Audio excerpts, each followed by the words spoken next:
Warga Guangfu, Hualien, bangun pagi itu dengan suara gemuruh tak biasa. Bukan gempa, bukan badai, melainkan suara air dari dataran tinggi yang mengalir deras, membawa lumpur, ranting pohon, bahkan puing-puing rumah. Ternyata, ini bukan banjir biasa. Di balik pegunungan, tersembunyi sebuah danau alami yang terbentuk diam-diam akibat longsoran sebelumnya. Danau ini dikenal sebagai Barrier Lake, danau penghalang yang terbentuk ketika aliran sungai tertutup material tanah atau batu. Saat air hujan dari topan Ragasa menambah volume danau itu, tekanan pun meningkat. Hingga akhirnya danau tersebut tak sanggup lagi menahan beban. Hasilnya, aliran air menerjang lembah seperti air bah, membanjiri rumah-rumah warga, menenggelamkan jalanan, dan menciptakan kepanikan luar biasa. Para saksi menyebutnya seperti tsunami mini dari pegunungan. Namun yang membuatnya mengerikan, tidak ada sistem peringatan dini. Tidak ada sirine. Tidak ada waktu untuk menyelamatkan barang, apalagi berpikir. Apa sebenarnya yang menyebabkan semuanya ini terjadi tiba-tiba? Dan apakah ini bisa dihindari? Topan Ragasa awalnya hanya terdengar sebagai badai biasa yang melintas di Pasifik. Namun begitu masuk wilayah Taiwan, kekuatannya meningkat drastis. Angin kencang dan hujan tak henti-hentinya membuat langit seperti sedang membuka pintu airnya sendiri. Curah hujan tinggi menyebabkan sungai-sungai di daerah pegunungan kelebihan muatan, dan tanah pun mulai jenuh. Inilah yang diam-diam memperparah situasi. Tapi yang tidak banyak orang tahu, Ragasa bukan hanya soal angin dan hujan. Ia memberi tekanan ekstra pada lanskap geologis yang sudah rapuh sejak lama, tanah pegunungan yang telah digerogoti oleh perubahan cuaca ekstrim selama bertahun-tahun. Hujan Ragasa adalah pemicu terakhir, seperti setetes air yang membuat gelas tumpah. Dan karena badai ini bergerak lambat, hujan turun lebih lama, membuat tekanan pada danau penghalang itu jadi tak tertahankan. Jadi, Ragasa bukan hanya badai, tapi pencetus serangkaian kejadian alam yang nyaris tak bisa dihentikan. Di balik keindahan pegunungan Taiwan, tersembunyi bahaya yang tidak banyak diketahui, Barrier Lake atau danau penghalang. Danau ini terbentuk ketika longsoran besar menutup aliran sungai, menciptakan bendungan alami. Sekilas terlihat tenang dan indah, namun faktanya danau seperti ini sangat tidak stabil. Terlebih lagi jika curah hujan tinggi terus-menerus menambah volumenya.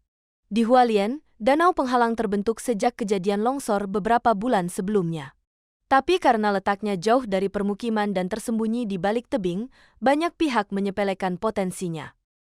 Warga Guangfu, Hualien, bangun pagi itu dengan suara gemuruh tak biasa. Bukan gempa, bukan badai, melainkan suara air dari dataran tinggi yang mengalir deras, membawa lumpur, ranting pohon, bahkan puing-puing rumah. Ternyata, ini bukan banjir biasa. Di balik pegunungan, tersembunyi sebuah danau alami yang terbentuk diam-diam akibat longsoran sebelumnya. Danau ini dikenal sebagai Barrier Lake, danau penghalang yang terbentuk ketika aliran sungai tertutup material tanah atau batu. Saat air hujan dari topan Ragasa menambah volume danau itu, tekanan pun meningkat. Hingga akhirnya danau tersebut tak sanggup lagi menahan beban.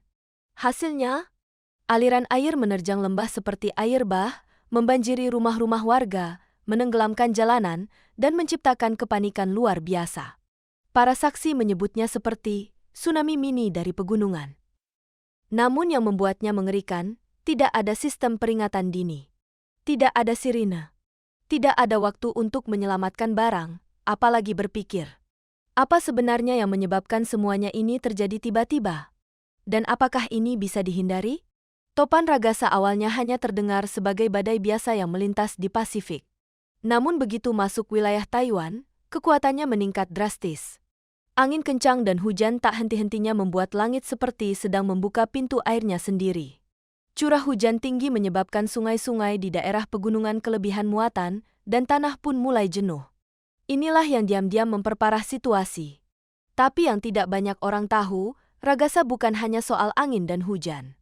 Ia memberi tekanan ekstra pada lanskap geologis yang sudah rapuh sejak lama, tanah pegunungan yang telah digerogoti oleh perubahan cuaca ekstrim selama bertahun-tahun. Hujan Ragasa adalah pemicu terakhir, seperti setetes air yang membuat gelas tumpah. Dan karena badai ini bergerak lambat, hujan turun lebih lama, membuat tekanan pada danau penghalang itu jadi tak tertahankan. Jadi, Ragasa bukan hanya badai, tapi pencetus serangkaian kejadian alam yang nyaris tak bisa dihentikan. Di balik keindahan pegunungan Taiwan, tersembunyi bahaya yang tidak banyak diketahui, Barrier Lake atau danau penghalang. Danau ini terbentuk ketika longsoran besar menutup aliran sungai, menciptakan bendungan alami. Sekilas terlihat tenang dan indah, namun faktanya danau seperti ini sangat tidak stabil. Salah satu hal yang paling disesalkan dari peristiwa ini adalah lemahnya sistem peringatan dini. Banyak warga mengaku baru tahu tentang keberadaan danau penghalang itu dari berita, setelah bencana terjadi. Tidak ada sirine. Tidak ada evakuasi terkoordinasi. Bahkan pejabat lokal pun tidak bisa memberikan penjelasan pasti tentang status danau itu sebelum kejadian. Padahal, teknologi seperti drone, satelit, dan sensor tekanan air bisa dimanfaatkan untuk mendeteksi perubahan sekecil apapun.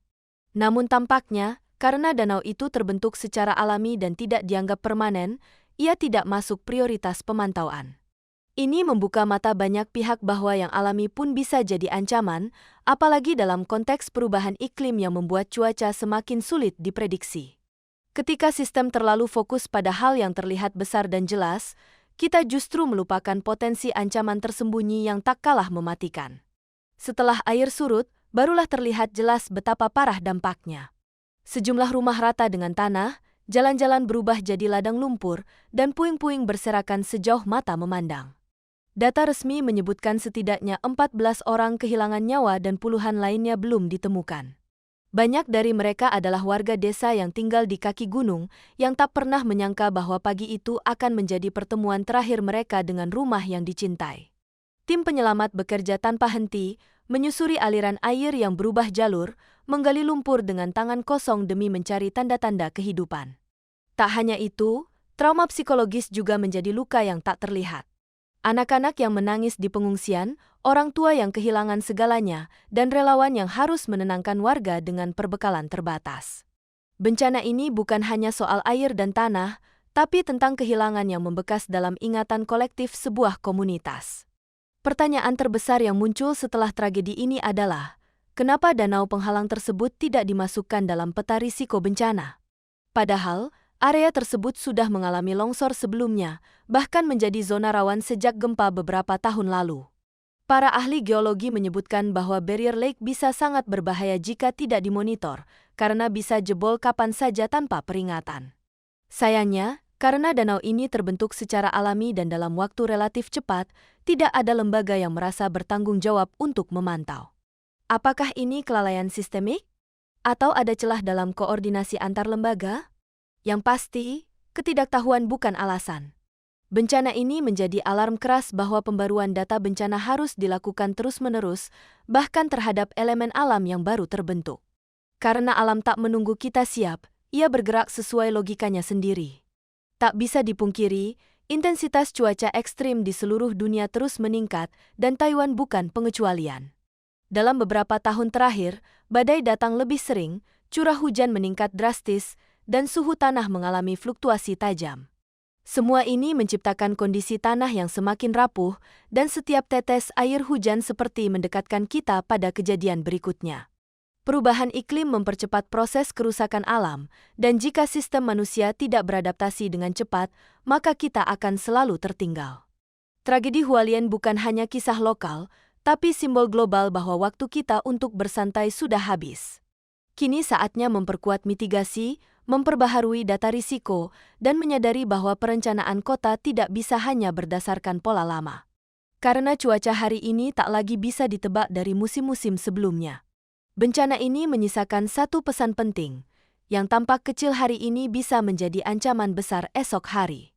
Danau penghalang bukan sesuatu yang asing bagi wilayah pegunungan, namun perhatian publik dan sistem mitigasi sering kali luput dari tempat-tempat tersembunyi seperti itu. Dari tragedi Hualien, kita belajar bahwa bahaya tidak selalu datang dalam bentuk badai besar atau gempa dahsyat. Kadang, ia datang dari air tenang yang menumpuk perlahan, menunggu celah terkecil untuk melepaskan diri. Semoga kejadian ini jadi momentum bagi pemerintah, ilmuwan, dan masyarakat untuk menyusun ulang prioritas. Karena jika tidak, tragedi serupa bisa saja terjadi lagi, di tempat lain, dengan nama yang berbeda, namun dengan akibat yang sama pedihnya. Jangan tunggu danau berikutnya meledak diam-diam. Waktunya bangun dan menyusun sistem baru sebelum alam